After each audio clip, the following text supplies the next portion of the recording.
네, 여러분 반갑습니다. 시바쌤입니다. 자, 오늘 가스공사 NCS 어떻게 나올지 사람이는 과연 어떻게 낼지 한번 분석해 보도록 하겠습니다.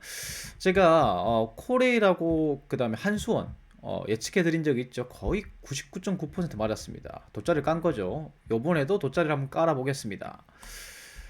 그래서 오늘은 사람인 가스공사 어떻게 낼 것인가 하고 그 다음에 제가 출제한 한국가스공사 모의공사 공개해 드리도록 하겠습니다. 자, 일단 사람의 출제 경향을 보면요. 이게 내부 출제진이 아니라 출제위원을 섭외해서 문제은행식으로 출제하는 것으로 보입니다. 그래서 출제 경향의 변동이 심한데 일정 기간은 유지되는 특징이 있어요. 그리고 모듈 응용형 모듈 이렇게 이제 모듈형이죠. 모듈형의 비중이 다른 출제자에 비해서 조금 높고, 그다음에 아예 피셋으로 출제되기도 한 적도 있어요. 음. 그러니까 그 문제은행에 그 기관에 맞는 문제가 없었겠죠. 음. 그리고 모듈형 출제 같은 경우에는 교수자용 매뉴얼에 있는 문제를 굉장히 많이 내는 편입니다. 그리고 얘네들 특징이 이거 안 냈으면 좋겠는데 사자성어 어휘어법 뭐 국어 시험입니까? 수능입니까? 요런 거 내고요. 그 다음에 뭐 내용일치 주제 뭐 배열 내용 이해 요런 거 이제 독해 문제 요런 것들 이제 주로 냅니다. 수리 같은 경우에도 이게 뭐 고등학교 교육 과정도 아니고 중학생 교육 과정이죠. 이게 방정식 문항 주로 많이 출제되고 있고 자료 해석도 이제 나오는, 그러니까 딱 이제 복모 일반 복모 있잖아요. 봉투 모의고사 약간 그런 식이죠. 그리고 이제 문제 해결 같은 경우에는 조건 추리형, 그러니까 참거지 배열 문제 이런 것들은 그냥 일반적으로 그냥 한 문제씩 있고, 그 다음에 모듈형도 교수자용 가이드 예전에 보면은 막 이런 거 있었거든요. 그 무슨 기법들, 문제 해결 기법 중에서 뭐 거기 나오는 뭐 이상한 영어 이름 들어가는 기법들 있잖아요. 그걸 갖다가 외워야 풀 수 있는 문제, 그런 것들이 이제 나왔다는 거죠. 그래서 이제 사람인 같은 경우에 일정 기간 출제 경향이 비슷해요. 왜냐하면 이게 출제진들한테 납품을 받아가지고 문제은행식으로 쫙 구축해 놓고 일정 기간 동안 쓰기 때문에 이 직전 시험에 이제 후기들을 좀 보셔야 됩니다. 그래서 국민연금 후기를 보면은 엑셀 문제가 꽤 나왔다. 거의 뭐 5문제 이상. 그러니까 정보 문제는 엑셀 문제 비율이 높다라는 거죠. 그 다음에 난이도가 크게 어렵지 않았다, 지문이 길지 않았다. 사실 사람이니 막 필세대형, 우리 무지막지한 필세대형 그렇게는 잘 나오지 않아요. 그 다음에 단어의 의미를 찾는 문제가 나왔다. 어휘 문제죠. 그 다음에 수리가 소금물 문제도 나왔다. 얘네들 내는 거 뻔합니다. 그 다음에 여기 대응 문제가 출제되었다. 이거 명제죠, 명제. 그 다음에 함수와 주기억장치, 보조기억장치. 이게 딱 커멀 문제잖아요. 이런 게 출제됐다. 직업윤리는 100% 모듈이었다. 암기죠, 암기. 직업윤리는 어느 그 기업이 내든지 간에 거의 기본서에 있는 문제 그대로 나옵니다. 자, 그 다음에 피셋도 모듈도 아닌 문제가 나왔다. 이거는 무슨 말인지 모르겠어요. 약간 뭐 섞였다는 내용이겠죠. 그 다음에 또 명제 나왔다. KBS 한국어 시험을 치는 기분이었다. 이거는 문법 문제랑 어휘 문제들이 막 섞여 있었던 거겠죠. 그다음에 문제 해결 문제가 어려웠다. 보통 어려웠다고 하면은 논리 문제들, 참거짓이나 이제 순서별 같은 게 있을 때 어려웠다는 표현이 많이 나옵니다. 그다음에 고3 비문학 문제인지 알았다. 요 분하고 비슷한 반응이죠, 맞죠?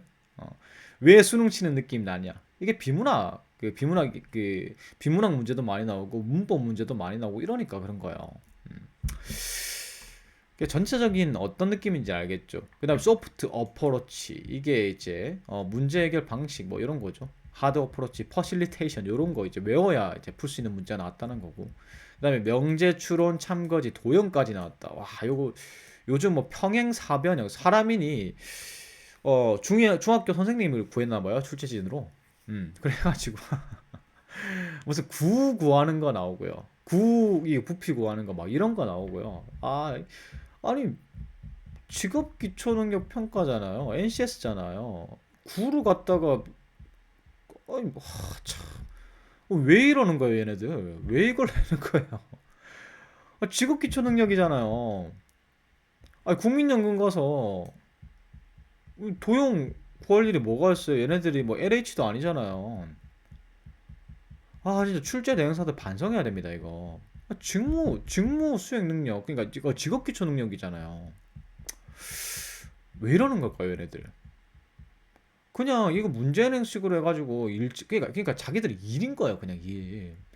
이게 이 기업에 그러니까 직업 의식이 없어요. 지금 채용된 인사들이 이 기업에서 직업 기초 능력을 이 능력을 갖춘 사람이 필요하고 문제를 이런 식으로 설계해야 되겠다가 없어요. 그냥 일편한 대로 하는 거예요. 문제행식으로 그냥. 이거 바뀌어야 됩니다.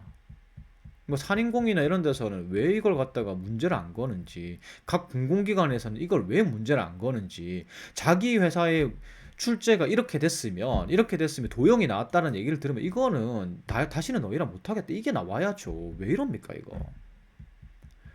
아 답답합니다 진짜. 답답합니다. 왜 우리가 도용까지 해야 돼요? 국민연금 들어갈 건데. 어쨌든 그렇습니다. 또 버닝을 했네요. 그 다음 도교공입니다. 도교공 후기인데 속담 문제가 도로교통공사에는 뭐 퀴즈를 하나 봐요. 그러니까 이런 거죠. 이제 그 톨게이트를 지날 때, 자, 이 속담 맞추십시오. 아니면은 요금 2배, 뭐 이런 거. 뭐 지락실입니까? 음, 이게 뭐죠 도대체? 명사절 아는 문장. 이거 우리 수능 칠 때 많이 했잖아요. 이거 문법 문제. 사실 문법은 다 공부를 못해요. 이게 KBS 한국어 시험이나 고등학교 문법 수준이 나오는 건데 이걸 어떻게 다 합니까? 우리 고등학교 때도 못했잖아요. 그 다음에 모듈형 문제가 많았다. 역시. 그 다음에 삼각형 넓이에 겹쳐진 도형 문제가 나왔다. 또 역시나 도형. 어, 할 말이 없습니다. 어, 요건 되네요. 그렇죠. 도로교통이니까 고속시 문제를 낸다. 뭐 요거는 뭐 이해할 수 있습니다. 요거까지는 이해할 수 있고요. 가족 나이 문제. 참 환장합니다. 중학생 수준의 방정식 문제. 그리고 작년 사원과 올해 사원수 비교 문제가 출제됐다. 이런 거는 이제 기본적인 방정식 문제죠. 그러니까 방정식이 좀 많았다. 이렇게 이제 보시면 되고요. 그 다음에 파워포인트, 엑셀 등 다양하게 나왔다. 그 다음에 HTTP, www 이거 이제 기본 교환에 나오는 거예요. 모듈 디도스도 다 나오거든요. 그러니까 그냥 그 교수자용 가이드에 있는 거 그냥 그대로 갖다 썼다고 이렇게 생각하시면 돼요. 그 다음에 간단한 핏셋 문제. 여기서 중요한 게 간단한 핏셋이에요. 그러니까 사람인의 특징 중 하나가 핏셋이 그렇게 복잡하지 않다라는 거죠. 이게 왜 그러냐면 예전에 그 인적성 내시던 분들이 주로 내기 때문에 그래요. 출제위원들이 다 그래요. 사람인의 오래된 회사잖아요. 그 다음에 남부 발전이에요. 남부 발전이 맞장구. 무슨 맞장구냐? 이거 의사소통의 이제 모듈형 문제죠. 모듈형 문제. 접속사 이거 제목 찾기 이런 거는 뭐 기본이고. 참 거질이 있었다. 계속 나오죠. 명제 있었다. 3단 논법 계속 나옵니다. 이거. 그러니까 명제가 한 문제 정도, 뭐 참거짓 한 문제 정도, 배열, 그러니까 약간 썩는 거죠 이걸. 자기들만의 이게 썩는 칵테일 마냥 썩는 기준이 있을 거예요. 거의 레시피가 있을 겁니다. 그래서 지금 공통적이잖아요. 지금 최근에 이제 사람이 출제했던 게 모듈형 문제집에 나왔던 암기 문제가 상당히 있었다. 외워야 푸는 거죠. 응용 수리, 그러니까 방정식. 자원 관리로 넘어갈 때 계산 문제가 너무 많았다. 모듈 기반으로 한 피셋이 있는데 자료가 그렇게 길지 않다는 거죠. 그 다음에 이분이 이제 한국어 능력을 시험을 치셨나 봐요. 이게 수능이란 표현을 안 쓰고 KBS 한국어 능력 시험인가 했다. 참 이런 건 뭐 인정할 수 있습니다. 문서 작성 때 쓸 수 있으니까. 계산 문제가 많았다. 그러니까 자료가 긴 건 아닌데 계산 문제의 비중이 높았다 이런 거죠. 그 다음에 응용이 많았다. 응용이 많았다는 건 이게 외워서 적용해서 푸는 문제가 많았다는 거고요. 근데 이것도 모듈형이잖아요. 핏세트형 의사소통이 쉬웠다. 지문이 짧았다는 얘기죠. 70문제에 70분. 계산 문제가 많은 건 반칙 아닌가? 아니 다 같이 어려운 거잖아요. 다 같이 어려운 거예요. 딱 기본 모의고사. 그러니까 사람인을 치고 나오면 이제 하시는 말씀이 뭐냐면요. 시중에 돌아다니는 일반 봉투 모의고사 있잖아요. 그거 딱 그거였다. 그런 그 말을 많이 합니다. 그것보다는 약간 더 수능 같았다. 더 국어 시험 같았다. 이런 이제 평이 나옵니다. 그래서 이게 종합해 보면 딱 가닥이 잡히지 않아요? 가스공사 일반 복무 딱 일반 복무. 그러니까 가스공사 붙은 책보다는 어떤 게 좋냐면 지금 현재 돌아다니는 이제 기본 일반 복무 있잖아요. 일반 봉투 모의고사. 음. 뭐 노란 거 있으면 애들이고 맞죠? 그런 것들을 그냥 사서 푸시는 게 이게 사람인 대비는 딱 좋다라는 거예요. 그리고 맞춤법 문제나 문법 어휘 문제 같은 거 나오긴 할 건데 이걸 다 모든 범위를 다 공부하는 게 힘듭니다. 그래서 봉투 모의고사에 나오는 그 정도 수준만 어차피 나오는 거 많이 나오는 거는 비슷비슷하거든요. 그래서 그거 좀 외우고 가시면 되고 그다음에 연산 문제가 좀 많을 건데 양이 많지는 않을 거고 방정식 같은 거, 거속식, 소금물 요런 거는 좀 풀어보고 가시는 게 좋겠죠. 요즘 무조건 나오니까.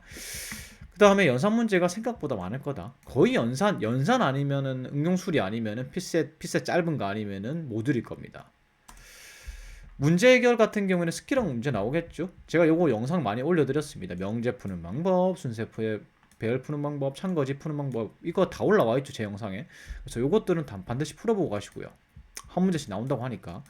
그 다음에 모듈형 문제가 많이 나오니까 이게 시간이 얼마 안 남았을 때, 가스공사가 얼마 안 남았을 때 이제 그 실력을 올 수 있는 방법은 암기가 시간이 얼마 안 남았을 땐 가장 효율이 좋잖아요. 그래서 기본서 정도 보시고, 기본서도 다 볼 시간이 없다라고 하시면은 어떤 걸 보면 되겠어요? 그냥 모듈형, 모듈형이란다. 모의고사를 갖다가 풀고 거기 나오는 모듈만 쫙 공부해 보시면 되겠죠. 그렇게 하면서 준비하시면 될 것 같아요. 그리고 정보는요. 이게 커멀 문제, 딱 엑셀 함수 문제 이런 거 나올 거예요. 함수 문제 그 엑셀 비율이 좀 높다고 그랬죠, 맞죠? 그리고 그 수자형 가이드의 암기 문화, 요것도 다 볼 수는 없잖아요. 그러니까 기본서에 있는 정보 문제들 있잖아요, 컴퓨터 문제들 그런 것들 좀 보고 가시면 되는 거예요.